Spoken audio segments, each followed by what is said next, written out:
A young man gets reincarnated into the body of a young boy in a dating simulation game he had found repulsive. 10 years after his reincarnation, he acquires a treasure and becomes appointed as a baron. Leon, who is now a rich baron, funds himself to the academy to search for a suitable wife. He realizes he is not the only reincarnated human in the game, and begins to question if the second reincarnated being is the reason why the game's dialogue is changing. A young, unkempt man is playing a simulation game in a dark room. He complains about his character behaving differently than he had wanted to, and that the world of the AniBoooom game is too convenient for women. He comments bitterly about using his off days to improve his relationship with men. At that moment, the young man receives a text message from his sister, whom he claims had threatened him to play the game. He plays the game a bit more while complaining bitterly. After hours of playing the game and completing the storyline, the young man complains about hunger and begins to make his way to the convenience store. While walking down the stairs, the young man misses his step and instantly dies from the fall. The young man wakes up in the body of a little boy in an open grassland,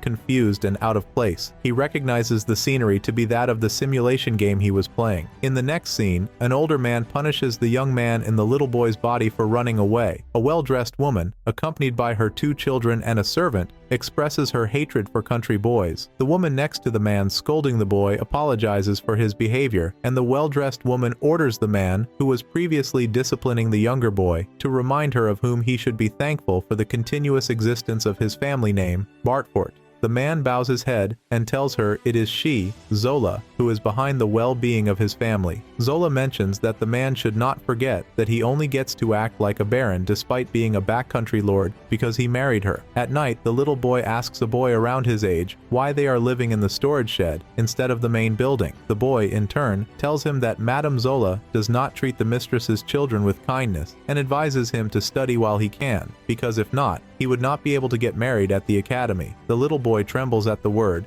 academy and has a quick flashback to the academy building in the simulation game he was playing before his fall. The second boy mentions that if they were elves or beastmen, they would have become someone's paramour. The young man in a little boy's body shakes at the mention of the word paramour after having a flashback to a scene of the game simulation. In annoyance, the boy asks what sort of life they are living if society does not have respect for men. The second boy explains that in their world, women hold more power. The young man dwelling in the little boy's body connects the dots and identifies the strange world he has been transported to as the AniBoooom game he was playing in the past. That night, the young man in a little boy's body realizes he identifies as Leon Fou Bartfort, who is reincarnated in the world of the AniBoooom game he had found repulsive. 10 years after Leon regained his memory, he realized that the Bartfort family did not appear in the game he had played, which meant he was a background character in the game. Leon had considered using his game knowledge to dominate and noted down all he could remember. He had pointed out that depending on how the game went, he could end up dragged into wars or minor conflict, but to avoid life-threatening situations, he ensured to keep up with his training.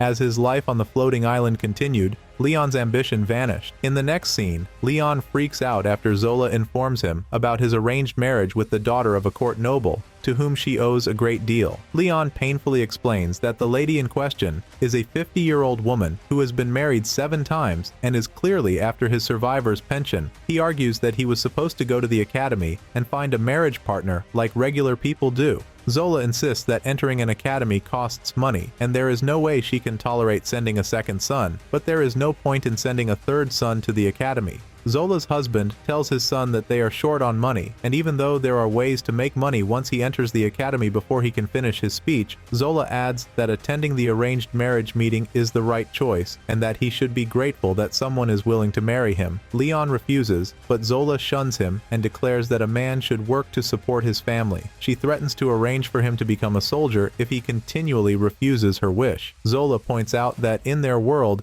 nobody wants to marry a man after he has turned 20, but he was lucky enough to be chosen by someone and is not at liberty to be picky. At that moment, Leon realizes he has to find something worthwhile, unless he will have no future. Leon checks his brain for any helpful memory of the game and comes up with an idea. In the next scene, Leon solemnly tells his father that it cannot be easy staying married to a woman like Zola, but Balkis, Leon's father, mentions that he is grateful that she married him. In the following scene, Leon rides a floating ship while searching for an item he recalls while he played the game. he points out that according to the game's calendar, the game's protagonist and he should be in the same grade, and if she acquires the item Leon is searching for, it will be after she enters the academy. Leon inwardly admits that he feels guilty for his intentions toward her and vows to even it out by finding a way to pay her back. On the ship, Leon sees a monster, which he recalls to be a good source of experience for one of the main characters in the game. He kills it and continues documenting his discoveries. Leon finds a transporter above him, gets caught up in the wind, and unknowingly teleports to a location he recognizes from the game simulation. Leon thanks his stars for remembering to bring arms and walks into a dilapidated building. He comes across a sentry robot, guns it down, and discovers they are weak to electric magic bullets, like in the game. Leon comes across a skeleton in a detached room and is surprised to learn that people could die in the gaming world. He borrows the skeleton's keycard and uses it to grant himself an entrance to a place he recalls to be the home of an ancient airship. Leon walks into the airship's control room but gets faced by a robot of a higher level. After many failed attempts, the robot tells him that after eliminating Leon, it shall begin its attack on new humans. Leon vows that such a plan will never come to life and figures out a way to defeat the robot. The airship's voice command warns the new human, Leon, to leave, but Leon shuns it and activates the ship. After activating the ship, he learns that despite being a new human, he possesses old traits. He completes the ownership process and names the airship Luxion, just like in the game. Leon coughs out blood as a result of the injury he acquired while fighting the robot and begins to wonder if he is about to die an improper death once again. He wishes to be reborn in a better world before slumping. In the next scene, Zola accuses Leon of being an idiot who not only ruined his marriage opportunity, but also ran off on an adventure and got himself killed. Bulkus tells his wife that Leon's death is yet to be confirmed, but Zola points out that no one has heard from Leon in 3 months. At that moment, Leon arrives with the airship and a surplus amount of treasures. Leon inwardly points out that by acquiring a large amount of wealth, he can decline Zola's marriage offer and begin attending the academy as he originally planned. In the garden, Leon recalls the look on Zola's face when he arrived with the airship and treasures. He inwardly points out that he is an independent knight and is lucky to find an uninhabited island suitable for a baronet on his way home. In the next scene, Bulkus informs Leon that he is being appointed as a baron for clearing out an unexplored dungeon and discovering a new floating island. Leon argues that the island is only big enough for a baronet, and he chose the rank for a reason. Bulkus explains that he will have to find a high-ranking wife at the academy in addition to his title. Leon has a mental breakdown at the thought of having to marry a woman with a similar ranking to his stepmother, Zola. In the royal capital of the Holfort Kingdom, a modern and beautiful city exists in harmony with nature. The city consists of a population of over 1 million people and is centered around the nobility. At the academy, Leon points out that the structure and surroundings of the school are exactly like the one he had played in the Otome game. Leon inwardly states that for the next 3 years, he will search for a wife while studying noble etiquette, adventuring do's and don'ts, and magic. On the school's premises, he realizes that women, just like in the game, hold more power in the game world. The prince and his crew, whom Leon recalls to be one of the main characters in the Otome game, pass by Leon, and Leon is reminded of his hatred for the lead characters in the game. He recognizes the Redgrave girl, who is one of the lead characters, the rival of the game's protagonist, and the daughter of the Duke, who is second in power only to the royal family. Leon swoons over Angelica, the protagonist, and settles on going about his life in the academy as a mob. In the next scene, Leon learns that classes start the following, and wishes to be in the same class as some distinguished nobles. While Leon walks about the school's premises, he witnesses a scene from the dialogue of the Otome game. Leon observes that the only difference between the scenes is that the protagonist is replaced by a girl he finds very familiar. In his dorm room, while Leon racks his brain for where he had seen the girl, Luxion, who had transformed into a small robotic orb, comes in through the window. Leon and his robot engage in friendly banter, and at one point, Leon informs his robot that he is preparing for a tea party. At the tea party, Leon asks 2 students if they are lead girls who are not from wealthy families. The student lets him know that his search would end up in futility. Leon tells them he does not care who they are as long as they attend his tea party, because if word gets out they had hosted a failed tea party, it would be bad for their reputation. At that moment, the 3 witness a scenario of girls fawning over the prince. Leon points out that the year will be tough because of the presence of the prince and his crew of distinguished nobles. Leon watches the prince deny his fiancée, Angelia, an invite to his tea party, and instead invites a younger girl Leon had found familiar. Jill, one of the prince's crew, teases the prince for aggressively pursuing a girl. Leon wonders why the familiar girl is replacing the role of the game's protagonist. In the next scene, Leon attends a class about etiquette and gets called to the front by the teacher. After a few moments with the teacher, Leon vows that he someday hopes to hold tea parties as perfect as his. Later that day, Leon hosts a tea party for a baron's daughter. Upon the baron's arrival, Leon is bummed after realizing his guest had come with her friends and her friends' servants. After their snack, the baron's daughter and her friends excuse themselves to another tea party while condemning his efforts. Outside the room, Leon watches the girls bully another girl, whom he recognizes to be Olivia, the game's protagonist. Leon, who initially had no interest in interfering with the game's story, walks up to the bully victim crying on the floor and invites her to his tea party. Olivia sweetly compliments his efforts, and Leon, out of guilt, recalls when he called her a devious protagonist while playing the simulation game. Leon asks if bullying is a regular thing for her. Olivia tells him that right from time, nothing she ever does goes well, and she is not sure the school is all right for a commoner like herself. Olivia explains that even though she wishes to learn more about magic, she does not know about the Academy's unspoken agreements. Leon mentions that he knows someone who can help. In the following scene, Leon consults his older sister on the matter at hand, and she suggests Olivia bribe the most important girl in her class. Leon lends Olivia some money to get nice sweets from the most known candy shop, and Olivia immediately meets up with Angelica. Angelica commends her effort for coming to see her, and tells her that, as far as she knows her place, she would allow her to sit quietly in the corner. She explains that it is not in her intentions to push Olivia out of the academy, and asks her who advised her to come to her. Olivia tells her it is Leon, and Angelica points out that Leon is an impressive fellow, but his competence will mean others will want to use him. In another scene, Leon complains about his two friends skipping the class they were meant to pair in. The teacher informs her students that they are about to engage in a practical, where they will apply the magic and fighting techniques they've learned. She instructs them to go to the dungeon to collect the crystals there, while watching out for the monsters. After Leon pairs with Olivia, the students in the room witness Angelica scolding Marie over not sticking to the prince and not knowing her place. Leon asks Olivia what she knows about Marie, and Olivia explains that she is the daughter of a poor viscount, who has been bullied far more than she. The prince's crew walks into the scene and tells Angelica off. Deep into the dungeon, Olivia finds a crystal and gushes over being able to pay him back the money he lent her for the sweets. While they walk further into the dungeon, Leon inwardly points out that it is not a good idea for him to get closer to Olivia, since she has been destined to become friends with the prince and his crew. The two are faced with a series of dungeon monsters, and Leon gets bitten by one of the monsters while fighting them off. The prince and his crew walk into the scene and take over.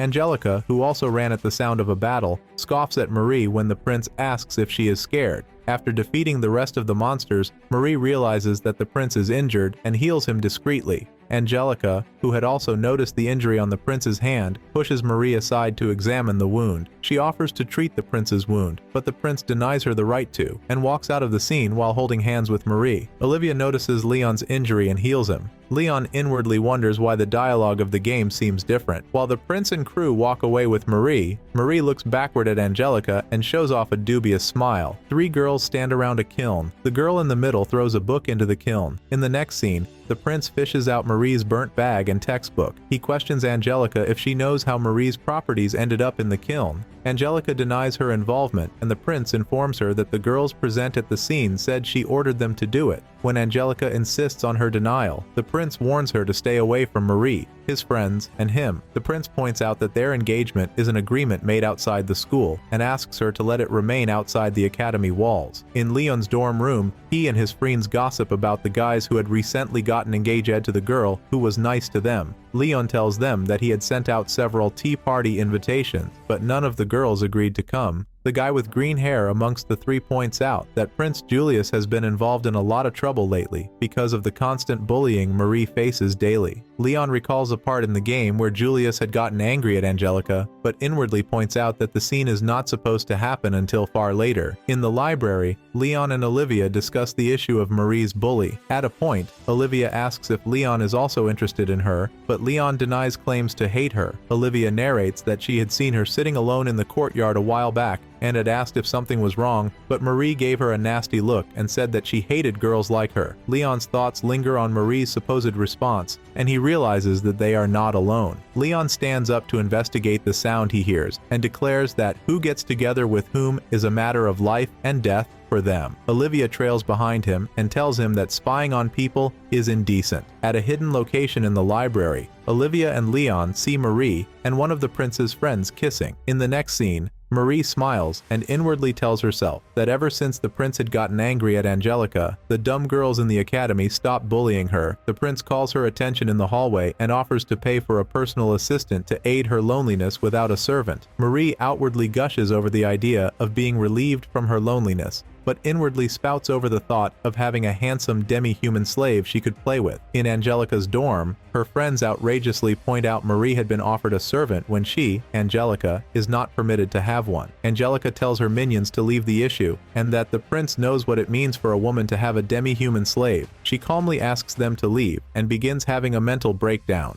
Jenna, Leon's older sister, barges into his room at night to discuss Marie and the prince. Leon tells his sister about the scene he had witnessed in the library earlier in the day, and Jenna informs him that she had been bullied by the Duke's daughter, who had lied about carrying out an order from Angelica. After questioning Leon about his involvement in the bully, Jenna explains that the prince will eventually succeed to the throne, and that it is best to get in his good graces while he is in the academy. After Jenna takes her leave, Leon complains about being nowhere near his goal. In the next scene, the prince and Marie attend the school dinner. Julio asks his date why she had shown up in her uniform, and Marie tells him she is unable to afford a dress. At another part of the dining room, Leon and his friends make a pact to get girlfriends at the party. Unfortunately for them, the three friends get bullied by the girls they approached. Olivia calls Leon's attention to an emergency. Leon is led into a scene of disagreement between Angelica and the prince. Olivia tells him that Angelica had seen Marie holding hands with a man who was not the prince. Angelica is surprised to learn of the awareness of the prince and his friends about Marie's involvement with all of them. After each of the boys confesses their affection for Marie, Julius declares that as far as he is concerned, nobody can replace her in his heart. In annoyance, Angelica challenges Marie to a duel. The prince, his friends, and Marie's servant offer to be her champion. Marie pretends to be relieved to have them by her side, and Angelica looks around for anyone willing to join her. Leon inwardly points out that in the game, if Angelica loses the fight, she will head straight into ruin and end up miserable and married to a backcountry lord with a terrible personality. Leon feels the need to step up to be her champion. He tries to hold himself down, but eventually walks forward to volunteer himself.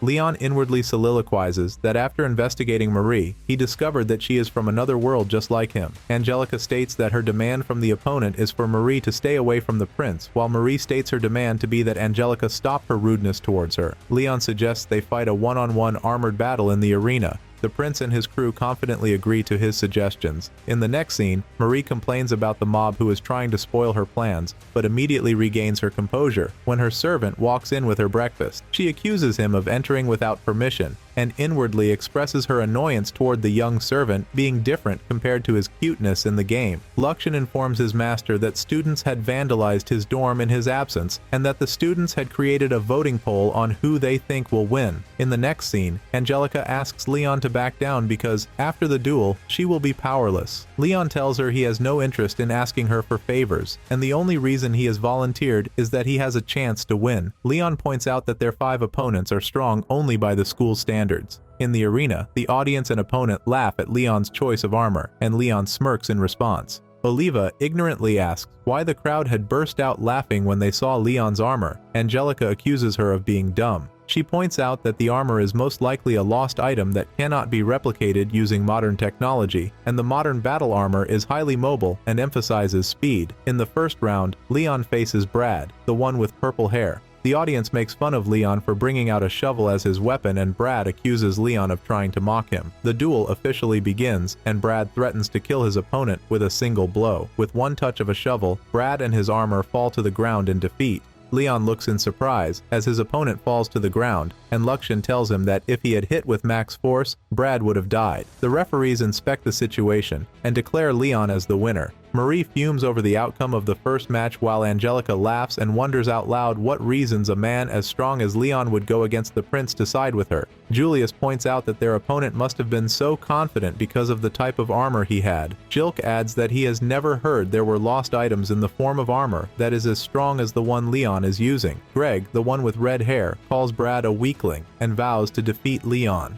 In the next round, Leon faces Greg. Luxion informs his master that his opponent seems to have plenty of combat experience fighting in armor. Greg tells Leon that he beat Brow because his armor is strong. Leon tells him that although he is right, and if what he wants is a battle with words, he should have invited him to a tea party. Outraged by his opponent's response, Greg delivers the first wave of aggressive attacks. After a few minutes of fighting, Leon defeats him and rips his armor apart. Greg refuses to accept defeat and announces his willingness to fight without armor. Leon refuses to fight him and tells him that, unlike them, he does not derive joy in bullying the weak. Greg accuses him of being absurd and asks him when they have bullied the weak. Leon insults him for having little self-awareness and expresses his hatred for nobles who receive special treatment. When Greg begins to embarrass himself by hitting the foot of Leon's armor, the referee declares Leon the winner and begs Greg to leave the arena. In the third round, Leon faces Chris, the one with blue hair. Chris vows not to underestimate him. Unlike his friends, Leon responds by saying he will also start taking the fight seriously. The referee announces the beginning of the third round, and Leon asks Luxon to deploy the drones. The drones begin shooting multiple times at Chris, while he complains about Leon's unchivalrous style of fighting. Leon points out that shooting is not against the rules, but since his opponents are too weak, he would not mind holding back. In annoyance, Chris charges Leon, but Leon grabs his sword and breaks it. Chris kneels on the ground and questions why he had lost when he is the most hardworking one among his friends. Leon spitefully advises him to brag about his hard work to Marie. The audience, in confusion, discusses within themselves how the supposed country boy has defeated 3 of the most powerful men in the school. Jilk tells himself that he must protect the prince at all costs. In the next scene, Leon whispers into his sister's ears, and a moment later, Jenna confronts Angelica. She announces that she has a request while Jilk watches from a distance.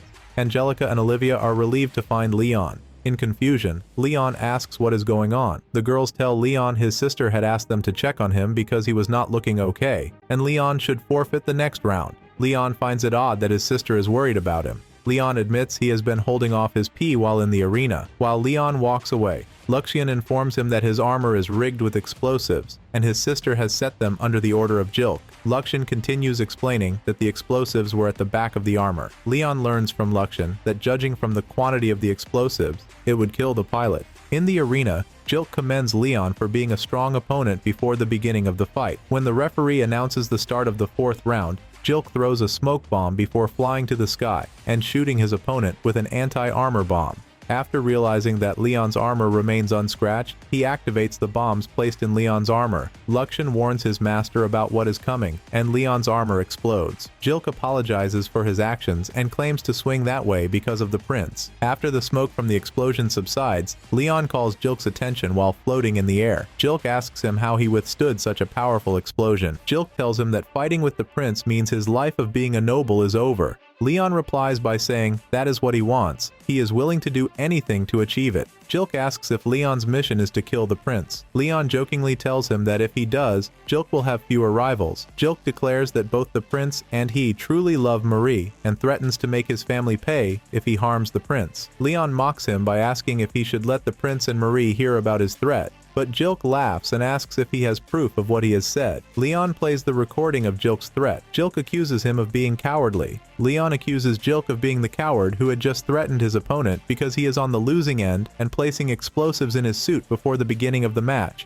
In anger, Jilk charges against Leon and gets defeated after 2 hits. Marie, in annoyance, questions how there is someone as strong as Leon in the game, but the prince assures her that he will win because his armor is made with the kingdom's finest technology. Marie outwardly smiles in agreement and inwardly points out in annoyance that that was what all 4 men said, and all ended up in defeat. She also points out that the 4 defeated men were weak in the game and were losing battles. After the prince excuses himself for the fighting ring, Marie drops her facade and comments about how exhausting it is to keep up with the naivety. In the ring, the audience cheers the prince, and Leon laughs at how dumb they must be to expect the prince to win against someone who has just defeated 4 of his friends. Leon points out that although the prince and his crew will become stronger later in the game, they are no match to him at the moment. The prince commends Leon's strength, and Leon asks about his thoughts towards Olivia. Julius tells him they had hardly spoken, and he has no opinion of her. Leon accepts his response, and the referee announces the beginning of their fight. The referee announces the beginning of the final round, and the 2 opponents take their stance. Leon points out that Julius's armor is the strongest and nothing more. Leon begins the first attack, but Julius easily blocks his blow. The crowd cheers the prince on, and Julius declares he cannot afford to lose for Marie's sake. Leon mocks his opponent's friends for not trying their best and spitefully adds that if Julius loses, his other friend can get closer to Marie without him. Julius accuses him of knowing nothing about him and his people, but Leon tells him he does not need to know them before seeing how bad the situation is. Leon asks the prince how it feels to love someone. Julius accuses him of getting into others' way because he does not understand the feeling. He explains that if one truly loves someone, one should gracefully step aside for them. Leon asks him if he is referring to Angelica and mentions that he thinks Angelica is deeply in love with him. Julius denies it and tells him she is just like the women at the royal palace and does not see the real him. The prince admits that he didn't want to be born into royalty, and Marie is the only person to notice his feelings and love him for his true self. Leon accuses Julius of being pathetic enough to be tricked by a type of woman not found at the palace. Julius, in annoyance, charges against Leon and asks him how it feels to look down on someone and lecture them. Leon spitefully tells him it feels so good and asks the prince how it feels to lose to someone he belittles. While Julius charges violently against Leon, Lowen slams him for his claims of not wanting to be born into royalty. Leon mentions many bad instances of the treatments liable to non-royalty. Julius declares to keep fighting until one of them dies, and Angelica sheds tears after realizing there is no chance for her in the prince's heart. Olivia stands up for Angelica's sake and informs the crowd that even if the prince loves Marie, Angelica has been watching the battle in pain and has kept her eyes on the prince. Marie looks at Olivia in hatred and inwardly declares that even if Leon wins the duel, there is no place for him in the game world again. The prince tells Angelica that what she feels for him is not love, but impositions, and asks her never to approach him again. After telling Angelica off, Julius urges Leon to get his head back in the game. Leon points out that he can't kill him, and if they are fighting to the death, he will win because he is the prince. Leon urges his opponent to use his authority as the prince to declare himself the winner. The audience feels repulsed by Leon's words and chants to the prince to end his opponent. With the armor microphone off, Leon tells Luxian that his reason for playing the villain is to help the prince not get manipulated easily by women like Marie in the future when he's the king. While the prince and Leon continue their battle, Leon informs him that antagonizing Angelica and the Redgrave family will threaten his noble status, and he could be stripped of his right to the throne. Julius lets him know that he is willing to drop all his status and honor if it means he will be with Marie. With that, Leon lands a defeating blow on his opponent and is declared the winner. Leon walks up to Angelica, and Angelica asks him to allow her to thank him later. Olivia asks Leon why he was cruel to the prince and his friends. Leon tells her he is the only bad guy they need and that he is likely to leave the academy. In the next scene, the prince, in a calm tone, lets Angelica know that she has no chance with him. Angelica, who had been hit with realization earlier, agrees and leaves. The following day, Leon seeks grace from the head of the Redgrave family. He surrenders his titles and a portion of his wealth in exchange for his and his family's safety. The head of the Redgrave family asks why Leon volunteered to be his daughter's champion, despite the opposing team being the prince. Leon tells him he did it for the kingdom because he could not allow the prince to continue to be manipulated by Marie. Angelica's father informs Leon that the engagement between his daughter and the prince has been broken off. He asks Leon if it were possible for his daughter to rest in the countryside for a change of pace. While waking to pack up his things in his dorm, Leon reminisces about what he will miss after being kicked out of the academy. In the airship, on their way to the countryside, Angelica confides in Olivia about her feelings toward the prince's rejection. Back in Leon's home, his father feels disappointed for his son, who did not only fight the prince, but is also bringing home a duke's daughter. Zola walks into the room and slaps her husband over his son's misbehaving. At that moment, Angelica walks in and is welcomed with utmost respect by the servants. Zola, in disgust, asks whose daughter the visitor is. Zola freaks out after Angelica tells her she is from the Redgrave family. With respect, Angelica tells the lady about the good deeds her son had done for her and informs her that she accepted Leon's offer to spend her holiday in his home. Zola tells her visitor to feel at home and excuses herself to let off steam. In the next scene, while Olivia and Angelica admire the beauty of Leon's island, Angelica picks up a smell. After Leon tells them the smell is from a hot spring, the girls swing by the spring to take a quick dip. In the bath, the girls compliment their bodies and features. At one point, Angelica admits her jealousy over Leon and Olivia being a couple. Olivia blushes and tells her despite her feelings, she is not the type of girl Leon would look at. She points out to Angelica that Leon seems to have feelings for her, but Angelica denies it and claims to be an awful woman. After the bath, Leon walks in on the girls feeling up their faces and wonders why they look so happy. The girls acknowledge the presence of Leon, and they all discuss referring to one another by informal nicknames. Leon advises Angelica that the best revenge is to live as happily as possible. In the next scene, Marie freaks out after learning that the prince and his friends are being disinherited and losing their statuses. While the prince and his friends debate on what to do with Leon, Marie cries over her evaporated dreams of luxury. Leon, to his surprise, gets promoted to an upper 6th rank. After his appointment, Leon returns to school and is grateful to have Olivia and Angelica by his side. Meanwhile, Marie and the others had drifted from being lovers and had become a team of adventurers and were training to defeat Leon. Leon and his friends are setting up their cafe. Olivia and Angelica show off their maid outfits to Leon. Leon blushes and points out that according to the otome setting, he cannot have a romantic relationship with any of his beautiful friends. Olivia compliments Angelica for having a nice body. Jenna barges into the room and demands Leon serve her some tea. After calming down, she admits to her brother that she fought with a friend over a boy. She explains that she had stolen her friend's crush. Leon dismisses her and declares she is at fault. Jenna begs him to threaten her. Olivia advises her that it is wrong to threaten people. Jenna shuns her, and Leon announces he is uninterested in doing anything for her and asks her not to insult Olivia. After Jenna takes her leave in annoyance, Olivia thanks Leon for standing up for her. Daniel and Raymond, Leon's friends, rush into the room to report a disturbance in the other tea room. Leon and his friends freak out after learning that the prince and his friends have opened a cafe next to them. Julius walks to Leon and invites him to swing by his new cafe. Leon curiously follows his rival to check out his cafe. Leon is bewildered after checking out his opponent's cafe and finding out they had set it up like a bar. Julius promises him they will win this time around, but Leon argues there is no point in competing over the school's festival. Marie comes out to bully Leon, but Leon mocks her in return. Olivia gets bullied for advertising Leon's cafe.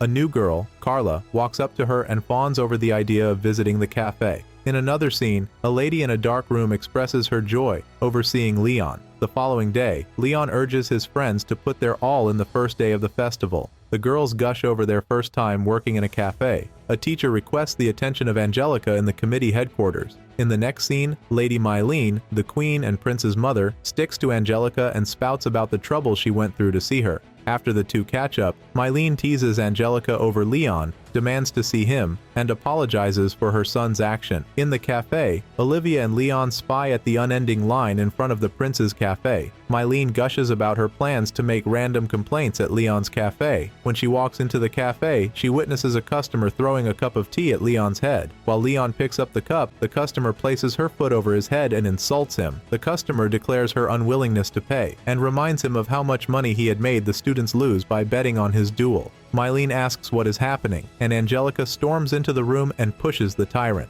Angelica, in anger, politely asks the rude customer to leave. The customer mocks Angelica over being the prince's cast aside. Angelica recognizes the tyrant as the Count Offrey's daughter, a rival family of hers. Olivia walks in and politely asks the Count's daughter to leave, but the bully slams her for being Angelica's pet. When Angelica tries to shun her, the Count's daughter reminds her of when she said commoners are nothing but numbers. In deep anger, Leon tells the bully to shut up, but the girl orders her servant to slap him. The queen walks into the fight, and the count's daughter, who is unaware of the queen's identity, refers to her as an old hag. The queen politely asks her to pay for her tea and to take her leave quietly. The count's daughter brags about who she is and asks her servant to throw the queen out of the room. Leon loses his cool and beats up all the count's daughter's servants. When the count's daughter questions his action, Leon informs her of the queen's identity and asks her to prepare herself for the repercussions of insulting the queen. Angelica realizes Leon is out of control and calls the attention of the tea master. In the next scene, Leon jokingly apologizes for his actions and begs the queen to spare his family. Over tea, the queen apologizes for her son's behavior and expresses her dislike for the duel. After discussing some more, the queen explains that she is from a neighboring country and has never had the opportunity to attend an academy. She asks him to help her create memories, and Leon gracefully agrees to help her out. Leon suddenly asks the queen to marry him, but the prince lands him a heavy punch behind his head and threatens Leon never to talk to his mother in that regard again. again. Mylene visits her son's cafe and demands to meet the decorator of the cafe. Marie, who is hiding, worries about the queen's reaction if she finds out her son has been serving girls. Mylene complains about the exorbitant prices their store charges and the way they are dressed. She reminds her son of his agreement to stay away from Marie after losing the duel. Julius nervously tells his mother that he is helping Brad and the others who happen to be with Marie. Mylene accuses her son of giving disgraceful excuses and demands they bring Marie into her presence. In Leon's cafe, Leon fawns over the queen, and Angelica calls him a fool for making advances on his queen. Carla, the girl Olivia had met earlier, walks into the cafe, but Leon informs her they are closed. Carla spots Olivia and asks her to carry on her previous request. Olivia announces that Carla has asked her to introduce Leon to her. With a smile on her face, Carla introduces herself to Leon formally, and Leon asks her reasons for wanting an introduction. Carla renders Leon speechless when she gets on her knees and begs Leon to save her family. The following day, in Leon's dorm, Luxon asks his master if he is willing to help Carla's family. Leon points out that they have several days off after the school festival, and that is the only time he finds it convenient enough to help Carla with her family issues. When Luxon acts surprised by his master's response, Leon explains that he is only helping her because Olivia had acted as an intermediary, and that if he refused her, Olivia would lose face. In the next scene, Leon and his friends watch the girls clean up in awkward silence. Leon decides to give the girls a break to relieve the awkwardness. Daniel and Raymond complain about their low sales, but Leon assures them that they would make a fortune on the last day of the festival. While on their break, Angelica and Olivia pass by students gushing over the poster of a bike race. When Olivia asks about the event, Angelica explains to her that the bike race is an event that generates a lot of excitement every year. She adds that she is on the executive committee and that the current favorite is Danfia Elgar, but a lot of people have their eye on Jilk because of his skillfulness in handling an air bike. After Angelica's explanation, the girls laugh over Leon being the type to bet on races. In front of the small crowd of students, Marie mentions that if Jilk wins the race, they will win a significant amount of prize money. When Marie's servant asks why she does not want to bet on the match, Marie aggressively tells him that in her previous life, she dated a man who constantly owed gambling debts and that she wants to get her riches through a reliable means. In the stadium, the commentator discusses the movement of the players with their listeners, and Leon laughs over his multiple wins. The girls walk up to Leon to warn him against his gambling addiction. The trio carries on by watching the game, but when the racers begin stylishly attacking Jilk, Leon complains about being liable to lose money, while Olivia worriedly asks if Jilk is okay. Jilk recalls that in the game, there is an option for Olivia to end up with Jilk at the end. Angelica points out that the riders getting in the way of Jilk are Clarice's followers. Despite the disturbance, Jilk emerges as the winner of the race. After the race, Marie cries beside a bedridden Jilk. Jilk assures her that he has acquired only a broken bone, but Marie keeps crying over Jilk losing the prize money for not being able to participate in the next race. While Angelica wonders about a possible replacement, Clarice walks into the room and threatens him to suffer more as payment for dumping her. Leon recognizes Clarice to be a somewhat ex of Jilk. He inwardly points out that she had looked more like an honor student in the game. Leon outwardly comments about beautiful girls looking intense when they are angry. Olivia shuns him politely, and Leon swoons over her cute response. Angelica tries to talk Clarice out of taking revenge,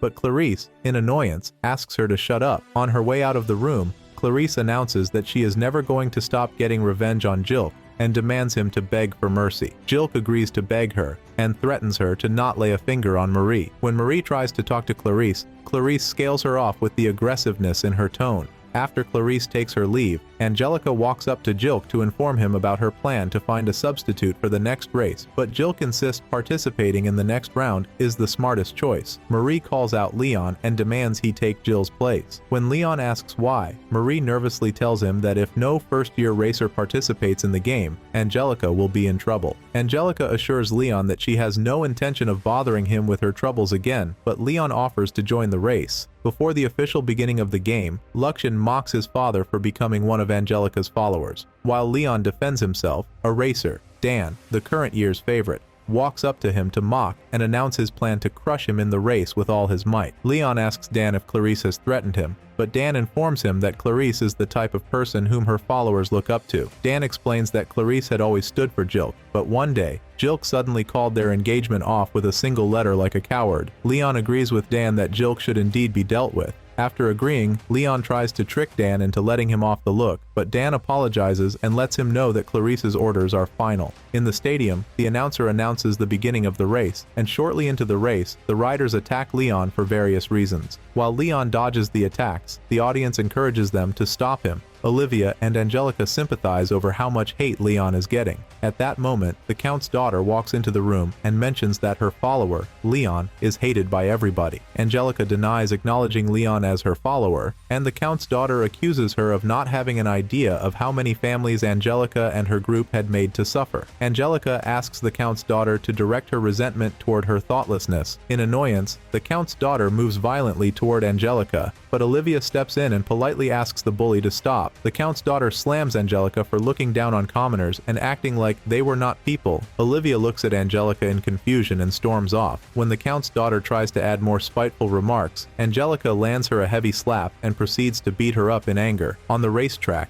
Leon, who was previously riding slowly, suddenly begins to accelerate with an extreme speed and eventually wins the race. The commentator declares Leon the winner, and the crowd screams in annoyance. Leon greets the angry audience with an exaggerated smile, and Luxon warns him that his master's bike is about to self-destruct from strain. Leon falls suddenly, and Dan arrives just in time to save him from a bad fall. Leon thanks Dan for his help and notices something different about him. In the next scene, Leon rubs his win in Jilk's face and asks him to pay back his debt. Leon makes Jilk apologize earnestly to Clarice, but Clarice tells him he is too late and that she waited so long. Jilk admits that he has fallen in love with another woman and receives a slap for his confession. Clarice asks why the woman he fell in love with is not her. Jilk solemnly tells her he has no idea why, but he is in love with Marie. When Dan tries to react, Clarice urges him to stop and declares that she has nothing more to do with Jilk. Leon serves Clarice some tea and advises her to get back on her feet. Clarice comments about Leon having a twisted personality, but thanks him either way for his help.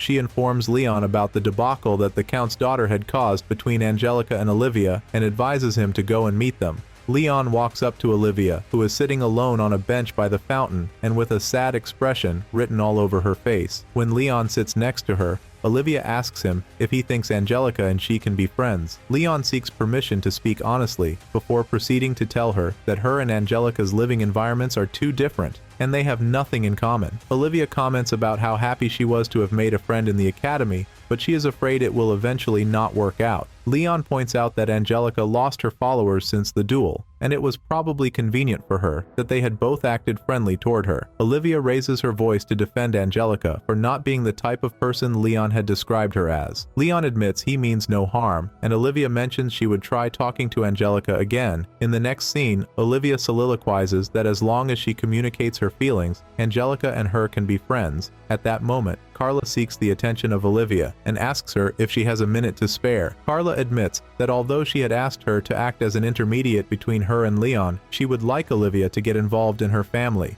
Olivia politely says that she did indeed introduce her to Leon, but she has changed her mind, and she would prefer if Carla does not involve Leon in her family feud. Count Offrey's daughter appears behind Carla and threatens to make Olivia and her friends' lives miserable if she refuses to help her. The Count's daughter announces her plan to send Carla to Leon's cafe the following day and makes a rude remark toward Carla. Olivia points out that Leon and Angelica are strong people, and even if she, the Count's daughter, threatens them, they will never give in. The Count's daughter pulls Olivia by her hair and reminds her that all nobles, most especially Angelica, know better than to not have friends. She bullies her by pointing out that all Olivia is to Angelica is a pet she carries around to soothe her broken heart. Olivia tells her she is full of lies and that she is human and not a pet to anyone. The Count's daughter gives her a sinister look and asks her if Olivia sees herself and Angelica as equals. The tyrant mocks Olivia for thinking she shares an equal stance in her friend group despite her being a nobody, and slams Leon for sticking to her for her body because none of the academy girls like him. When Olivia tries to stand up for Leon,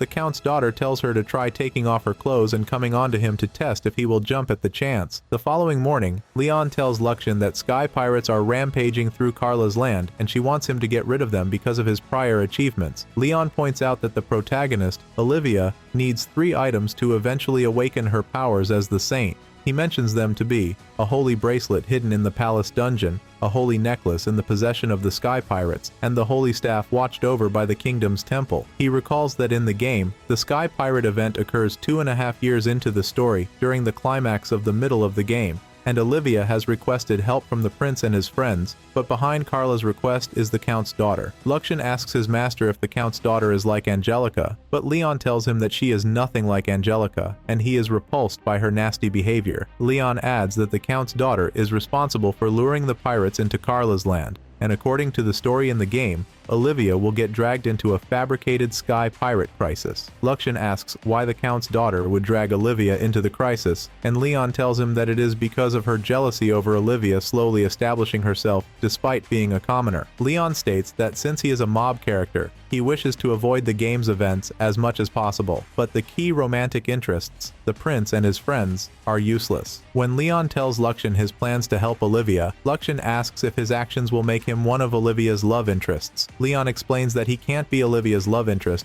since he is only a mob character. Lucian inwardly points out that his master is unaware that he is overprotective of Olivia and robbing her of opportunities to grow. In the next scene, Leon meets up with Carla and Olivia. Carla announces that she had previously asked other people to join them on the journey. At that moment, Brad and Greg walk into the scene. In the airship, Leon complains about the presence of the prince's friends on his airship, and Carla apologizes for not warning him. Brad tells Leon that Carla serves his ex-fiancée, the Offery family's daughter. He points out that even if she serves his ex, he cannot ignore her followers' requests for help, and the pay he will receive for defeating sky pirates with the bounties on their heads will help Marie. While Brad and Greg bicker, Leon notices Olivia's unusual down spirit. At the academy, Angelica visits Olivia's dorm, but is greeted by the count's daughter. Count Offery's daughter mocks her for coming back to woo her pet, and sinisterly asks Angelica to keep her pet leash tight, or else it would be sad if she were to die. The count's daughter informs her she had made Olivia accompany Leon on his sky pirate hunting, and she seemed rather rejected. Angelica raises her by her shirt collar and threatens to end her. After she finishes with the count's daughter, Angelica decides to meet up with her friends. In the palace, Julius and his mother are discussing his stance in the kingdom. Julius declares that Greg and Brad are currently on a noble mission with Leon, and the queen swoons at the mention of Leon. The queen denies her son permission to join his friends on the said mission. When Julius asks his mother why she insists he cannot go, Mylene points out that the fact that he does not understand her reasons is why she will not permit him to. In the airship, Leon and the prince's friends are playing a game of cards. Greg and Brad accuse Leon of cheating when he wins, and Leon inwardly admits that he had cheated by telling Lucian to manipulate his card to take different faces. Greg asks Brad what type of girl his ex, Stephanie Offery, is. Brad tells him he only met her a few times before their engagement, and he only talked to her a handful of times at the academy. Greg points out that the engagement between them was a typical political marriage. He adds that Stephanie has a bad reputation and is rumored to be a party girl. Brad explains that the Offerys played a major role in securing diplomatic ties with the Principality of Phanos, and thanks to them, they don't have to fear the Black Knight.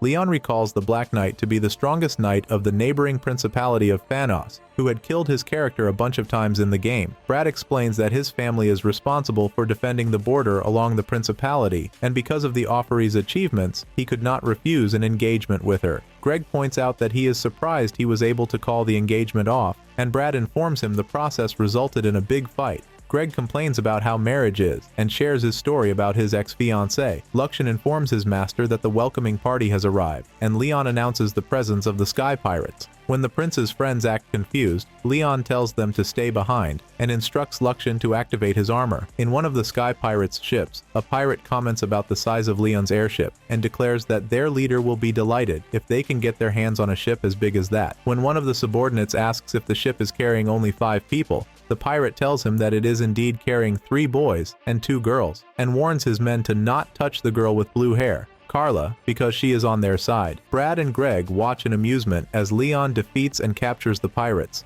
In the inner chamber of the ship, Carla hyperventilates over the defeat of the pirates she was working with. She worries about being unable to reach her family to convince them to play along. She eventually settles on shifting all the blame on Olivia. In the next scene, Leon and the guys are surrounded by armed men. The Lord of the Environment, Carla's father, recognizes Brad and introduces himself. Carla's father is surprised to learn about their reasons for coming, and Carla immediately lies that she had only discussed a matter with Olivia, and Olivia had blown the issue out of proportion. Leon accuses Carla of asking Olivia for an introduction because she wants his assistance. After learning who Leon is, Carla's father respectfully tells him that his land is not threatened by sky pirates. Leon accuses Carla of inviting them to fight off sky pirates. Carla bursts into tears when her father demands an explanation. On the ship, Leon recalls tricking Carla into confessing that Stephanie had ordered her to do what she did. He points out that they have yet to acquire the saint item Olivia needs, but Luxian tells his master there is a problem they have to resolve first. Leon visits Olivia in her room to talk to her, but is shocked to see the cold side of Olivia.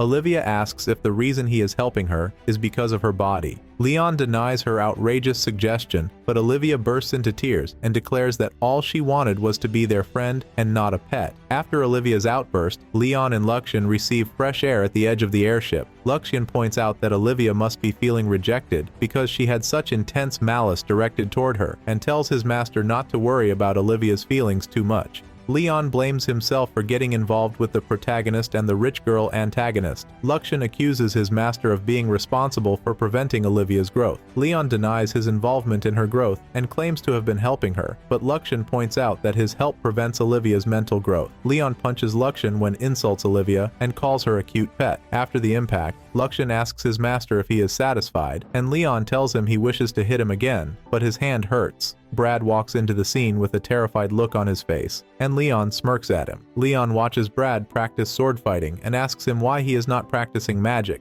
his specialty. Brad frowns and tells him he is training to defeat him someday, but Leon calls him a fool and declares he is uninterested in fighting them again. Brad admits to being the weakest among his friends and wants Marie to look at him. He confesses that when all 5 of them are together, he is constantly worried about them overshadowing him. Leon asks what they find special about Marie, and Brad aggressively tells him it is not about her looks, but what is on the inside. Leon argues that Marie is ugly, both on the inside and outside. At that moment, a robot hands the 2 boys a wooden rod to spar with, but Leon complains about the cold. Brad ignores his excuse and begins attacking Leon. Leon asks Brad why he had challenged him in a fight he is not good at, but Brad yarns about his perfect academic performance and declares that he wants to be proud of himself when he faces Marie. Leon realizes that the prince and his friends are doing their best to face Marie in their way, while he is obstructing Olivia's growth. Leon flings Brad's sword, gives him a knock with his rod, and tells him to return after a decade of training. Brad promises to defeat Leon the next time they face off before leaving the scene. Luxian admits to sending the robot with the wooden rods, and Leon comments about the 5 boys putting their all for someone as treacherous as Marie.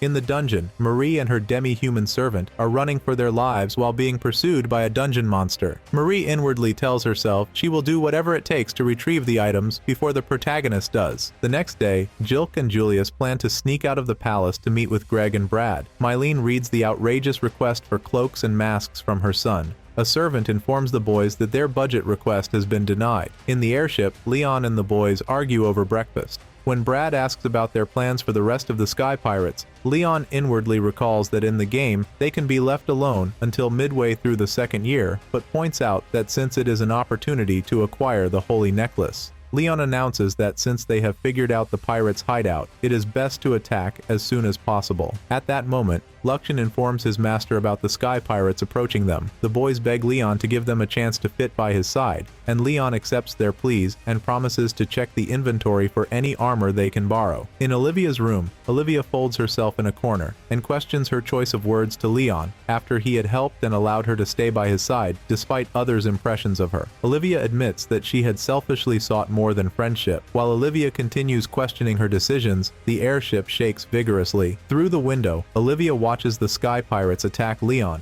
and she tries to run out to help him, but 2 robots block her. Olivia clears her path and escapes. When Olivia faces one of the pirates' armor, the 2 robots that blocked her appear in front of her to protect her. After the pirate slaps the robots away, Brad swoops in and saves her. Brad urges Olivia to run for it while he faces the pirate. While the pirate defeats Brad, Leon mercilessly conquers the other pirates one after the other. Leon orders Luxian to capture the pirates, but Luxian tells his master capturing them will make him lag. Leon ignores him and points out that the pirate who attacked him must be the pirate's boss. 2 pirates fire openly at Leon, and Luxian brings his master's attention to his deteriorated moves. Leon sarcastically apologizes and points out he has not practiced enough. After Leon defeats the firing squad, Luxian informs his master about the confirmation of the location of the pirate boss and that Olivia is in danger. Leon asks Luxian why he had let Olivia escape, but Luxian tells him the robots shut down temporarily. When Leon gets to the deck to protect Olivia from the pirate boss, he sees Brad and Greg trying to fight the pirate boss. Luxian comments that Leon made the right choice to allow the boys to join the battle. Leon realizes that, like in the game, Olivia will end up with one of the prince's crew.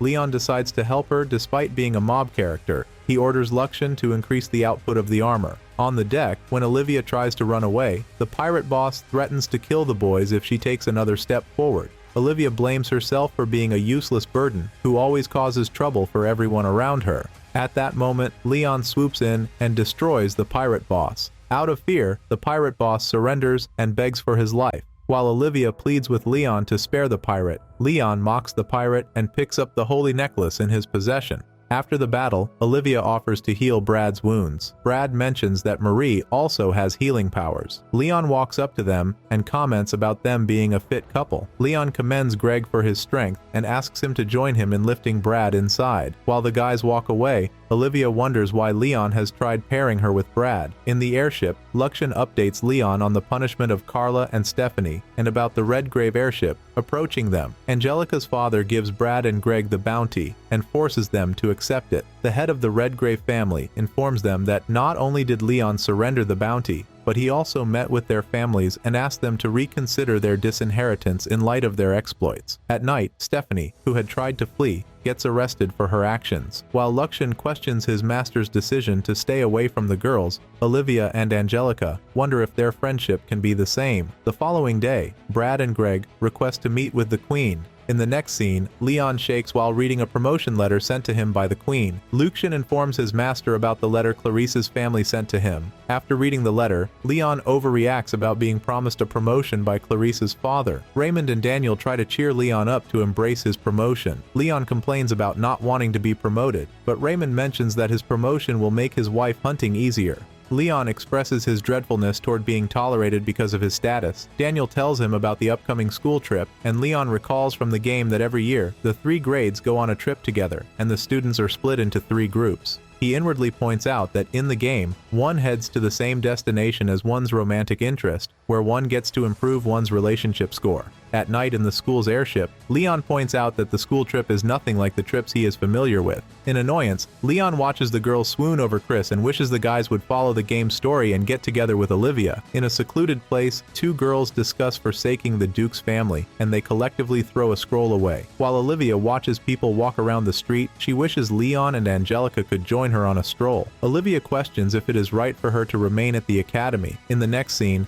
the 3 friends meet coincidentally, and a little girl breaks the awkwardness by inviting them into her shrine. Leon recognizes the scene from the game where the protagonist and her love interest visit the shrine. While the 3 pray, Leon hopes to marry someone more respectable than the prince, and wishes for Olivia to end up with somebody who makes her happy. After the prayer session, the little girl gives them souvenirs for stopping by. Leon gushes about acquiring one of the items he is desperately in search of, and urges the girls to open their charms. Leon tells the girl to hold on to the protective charm they had seen in their souvenirs while he explains his battle charm. The following morning, Luxian asks his master if the reason he did not head into the dungeon to get the holy bracelet is because he had not acquired the sword charm. In the next scene, a girl in black clothing begins a countdown to an event. In the airship, Chris approaches Leon to ask him for a sword fight. Leon sarcastically accuses him of challenging him to a sword fight when he is a skilled swordsman. Chris admits that he had never thought of himself as a skilled swordsman because his father often tells him he is a bad swordsman.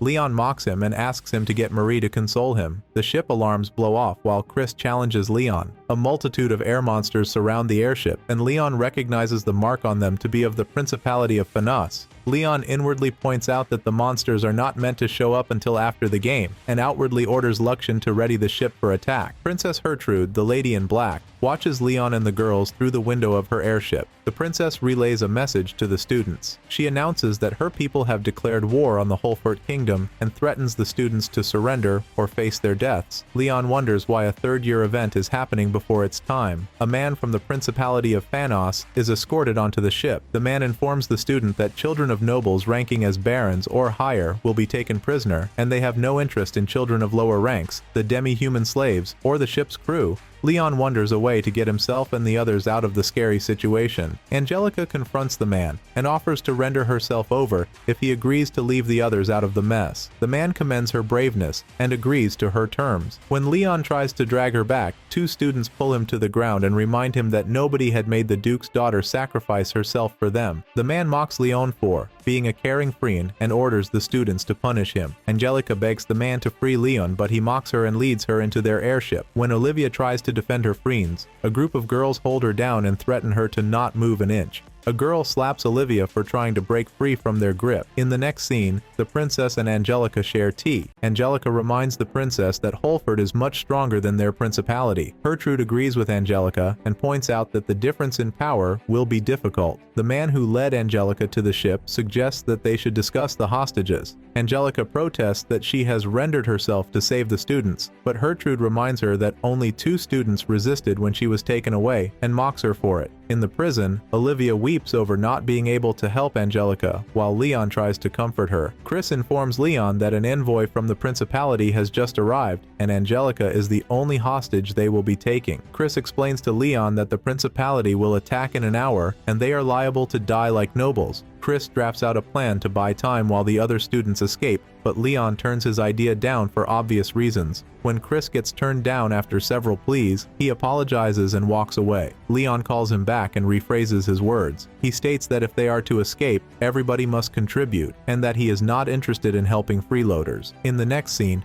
Chris tries and fails to discuss his intentions with the crowd of students. The students all turn against him and throw heavy insults at him and the Duke's daughter. Leon walks into the scene and fires a shotgun into the air. Leon faces the crowd and makes a speech about the students being pathetic, lazy nobles who know nothing more than to attach themselves to their forefathers' accomplishments. The speech Leon delivers strikes a sensitive chord in the students, and before they realize it, they each agree to fight off the enemies as proof of their strength. In a secluded place, Chris informs Leon of the whereabouts of the girls who had signaled the principality. Before Leon takes his leave, Olivia begs him to save Angelica, and he assures her he will do just that. In the tea room, Gertrude announces that the hour's grace is over and promises to show Angelica how they plan to overturn the two nations' differences in strength. While Leon rides his airbike out of the airship, Gertrude picks up her magical flute and plays a tone that sends a signal to the battalion of air monsters floating around the airship. While riding his airbike, Leon remembers that, in the game, the Principality Princess possessed a magic flute. He instructs Luxian that they need to acquire the magic flute while rescuing Angelica, and proceeds to destroy the air monsters blocking their way. Leon is in awe of how incredible he and Luxian are when working together. However, Luxian teases his master by mentioning that he is the one responsible for most of the work. Chris watches Leon with admiration and wishes to be like him one day. Chris commands the male students to prepare for battle against the air monsters, while the Earl's daughter takes charge of their formation.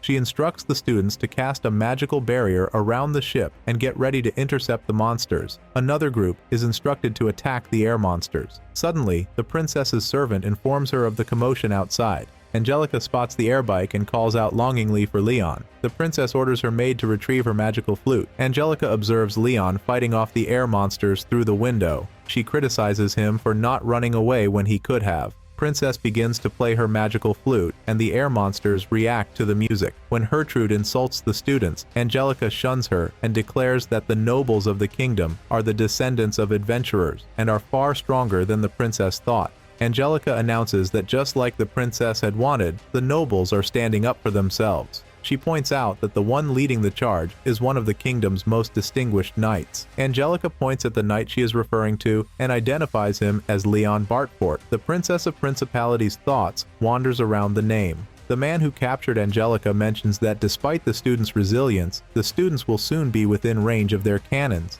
He explains that the Principality Kingdom plans to drop cannons on the students and the monsters. Surprisingly, the Principality Princess asks if they plan to use the monsters she controls as bait. Gellet, the man who shared the plan, assures the princess that acquiring as many monsters as they need is an easy task. Luxian expresses surprise about the academy students, particularly male students, putting up a good fight against monsters outside the airship. He confesses to having expected them to struggle more. Leon explains that the kingdom's nobles are strong because of their ancestry as adventurers. He further adds that the nobles, especially the males, train hard to make themselves attractive to potential brides. Leon points out that the most serious nobles among them become stalwart warriors by the time they graduate to find a suitable wife. The Earl's daughter instructed the female students to maintain the barrier's strength while she blew away the monsters. A female student swooned over the pleasant smell of Earl's daughter's attack on the monsters. In the next scene, Chris instructs his friends to keep fighting in the air, while the other male students keep fighting on the ship's deck. While Olivia heals an injured student, the injured student expresses his amusement at how strong the nobles are. Suddenly, the Principality airship fires a missile at their airship. 3 male nobles fidget as the Principalities shoot cannons against them and their monsters. The female students cry to the Earl's daughter that their barrier is not strong enough to block cannons as powerful as the ones the Principalities are shooting at them. When the Principality shoots a massive amount of cannons toward the student's airship, Olivia runs forward and screams at the top of her voice.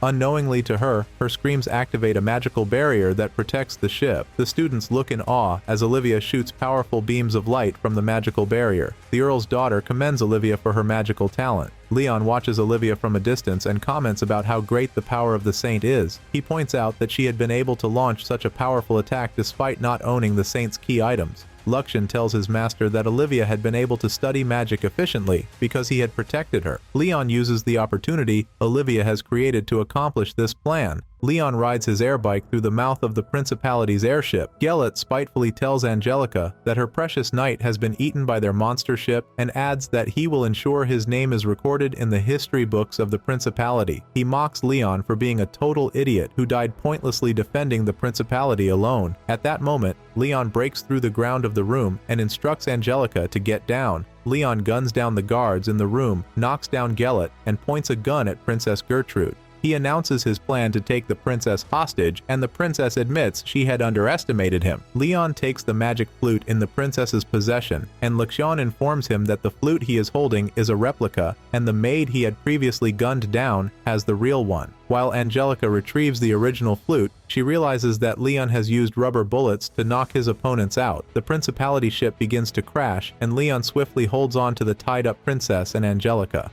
While riding past the enemies in armor, Leon mocks them and shows off their captured princess. After Leon lands successfully on the ship's deck, Chris asks him for instructions. Suddenly, Gellet announces that the princess has surrendered herself and orders the remaining men to attack. The princess releases the monsters from her control, and she informs them that the monsters' next move is to attack who controls them, and in no time, the ship will be surrounded by monsters. Leon notices Olivia's exhaustion and points out that she might try the strenuous spell again if the battle continues. He directs Lixian to stall time. Angelica observes Leon's motorbike and wonders about how she can help Leon out. She unknowingly activates fire lances and successfully incinerates the monsters. Olivia kneels weakly at the edge of the airship, prompting Angelica to run to her and encourage her to stand up. However, Angelica soon realizes that Olivia has exhausted all her magical powers. Olivia expresses her desire to prove her strength and loyalty to Angelica and Leon. Despite this, Angelica calls her an idiot and reassures her that she has never held them back. Angelic hugs Olivia and acknowledges her for being a worthy friend. The Principalities launch another cannon against the student's airship. The attack pushes Angelica off the airship, but she is lucky enough to hold on to the ship with her right hand. When Angelica feels her fingers slip, she inwardly tells herself that if she had known the occurrence would happen, she would have told her friends and family how she felt sooner. She loses the grip on her right finger and lets herself go. Olivia pulls Angelica's hand and drags her into the ship, despite Angelica's warnings for her to make a run for it. As the ship shakes, the girls' positions switch, and Olivia falls, while Angelica lands on the deck. Leon rushes towards Olivia to save her from falling. After rescuing her, Olivia insists Leon call her by her nickname. Leon comprehends her intention and explains that he cannot be with her, and there are better matches for her. However, Olivia adamantly refuses to accept his excuse. Leon mentions several names of the main characters in the game who could be a potential love interest. Despite Leon's attempts to persuade her, Olivia admits to being in love with Leon. Luxian expertly directs the airbag onto the ship's deck. He updates his master on his ship's status and receives instructions from Leon to engage in battle. Gellet refuses to accept defeat and insists on staying in the fight. And with a sinister smile, Gellet expresses his relief at the presence of the Principality Kingdom's most powerful assets. As Leon battles the enemies, Luxian deploys smaller pods to evacuate the students from the dangerous area. The daughter of the Earl organizes the students in a particular order. Leon directs Luxian to move the ship away from the battlefield after the students are completely aboard. Suddenly, Leon notices the Black Knight approaching him with full force. The princess and Angelica watch in awe as the Black Knight charges towards Leon. When Olivia asks about the knight's identity, Angelica reveals that he is a knight of the principality who had been feared for decades. She goes on to explain that the knight had single-handedly sunk dozens of kingdoms' warships. Olivia, who is concerned about Leon, asks if Lion could defeat such a powerful adversary. Leon, in his armor, faces the Black Knight head-on. Luxian warns his master that the knight's armor is far superior to anything they have faced before. The man controlling the Black Knight's armor taunts Leon about his age and mocks him for being unable to control the weapons he has. Leon orders Luxury to store his rifle and blade. As Leon goes in for his first attack, an enemy armor distracts him, allowing the Black Knight to strike with his sword. Chris realizes the presence of the Black Knight and, in fear, soliloquizes and apologizes to Marie because he thinks he will be unable to survive the attacks from the Black Knight. Leon retaliates the attack with a wave of magic towards the Black Knights. The Black Knight dodges his attack,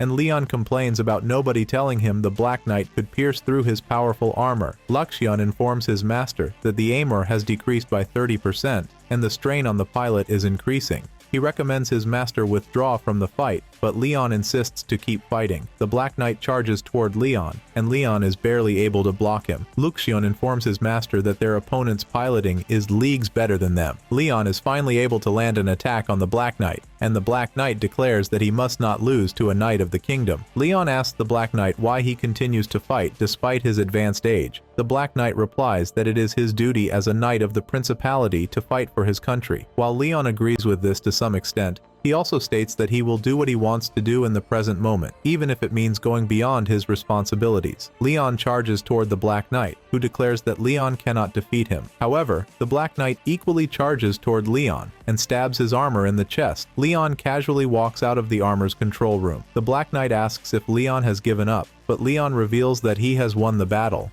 Soon enough, the Black Knight realizes Leon has put him in a headlock. While the Black Knight tries to free himself, Leon opens up his control room, points a gun at him, and demands his surrender. The Black Knight refuses and insists that Leon should kill him instead. Luxian reports to his master that their spaceship has gained control over all the enemy's ships. In response, Leon acknowledges his AI for doing a great job. Gelot, who refuses to surrender to a young boy, releases a signal. When Angelica asks about a strange light in the atmosphere, the princess explains it to be a signal far superior to her magic for simply gathering monsters. In an attempt to erase any evidence of his defeat, Gelot calls upon the battalions of monsters. The Black Knights warn Leon that he will be destroyed along with his enemies. Leon, unfazed, announces that it's time for him to do some personal work. Suddenly, light beams shine down from nowhere and destroy all the monsters. Leon explains that his enemies are not the only ones with tricks up their sleeves. He instructs the Black Knights to return to his kingdom and tell them about the strength of the Holfort kingdom. The Black Knight asks if Leon does not intend to take his head as a trophy. Leon mocks him and asks him why he thinks he would need an old man's head as a trophy. He points out that although he might not take his head, he will for sure take his sword. In annoyance, the Black Knight says that someday, Leon's naivete will be his undoing. Leon laughs at the Black Knight and mocks them for running his mouth against someone who has just spared him out of his kindness. After a series of mockery, the Black Knight tries to threaten Leon to stop mocking him. Leon laughs over the thought of a bunch of grown men who had fought their hardest against some children and lost. He tells the Black Knight that his era has ended, and what is left for him is retirement. In the next scene, Gelot bows and begs Leon for mercy. Leon mockingly tells Gelot about his plans to take their functioning weapons and warships. Gelot desperately suggests they hold an official negotiation between the two nations, but Leon asks him why he should have to make any concessions after winning. Luxian tells his master it would have been easy for the main ship to defeat the Black Knight, and asks why he bothers fighting. Leon reveals that if he had fought them with the ship, he would have vaporized them in an instant, and the world would have perceived him as a threat. Leon points out that not just the principality, but also the kingdom would act on it. Late at night, Leon finds his way to his room blocked by two robots. Luxian, his loyal servant, informs him that the girls are fast asleep in his room in their underwear. Leon takes a peek at the half-naked girls and can't help but feel excited. Luxian tells him that the girls had fallen asleep while waiting for him. Chris approaches Leon and tells him that he will one day be on the same level as him. Leon smiles and admits that just like he did during the Sky Pirates issue, he would push all the victory onto Chris. The next day,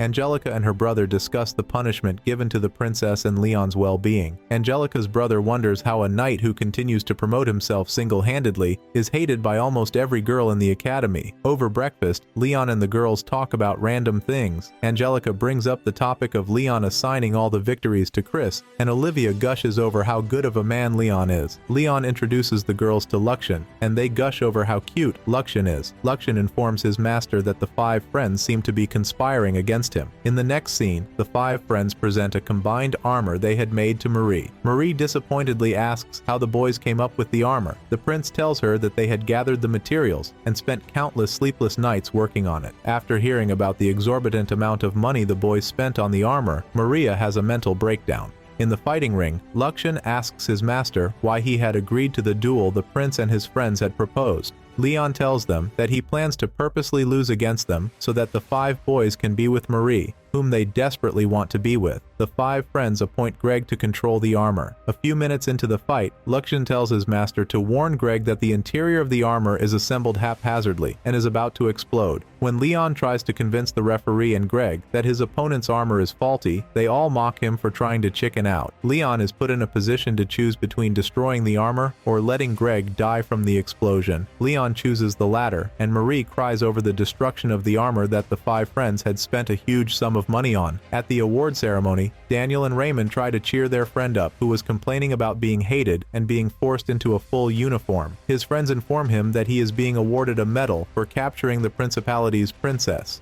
Angelica drags Leon to the ceremony despite his reluctance. Leon is granted the title of a viscount, and Marie, who had acquired the holy bracelet, inwardly assures him that she will own the saint's remaining item and become the protagonist. Outside the hall, while Leon complains about not wanting to be a viscount, he meets up with Olivia, who lets him know of her awareness of him avoiding her. She reminds him of her confession and tells him she hopes that someday he will have her a response. When Olivia runs to catch up to Angelica, Leon admits to himself that despite being a mob character, he still wants to be with them. Luxian points out his master is similar to Marie because they had both used the previous knowledge from the game to get close to the protagonist and romantic interests. After a short banter between the master and his assistant, the girls call Leon to join them.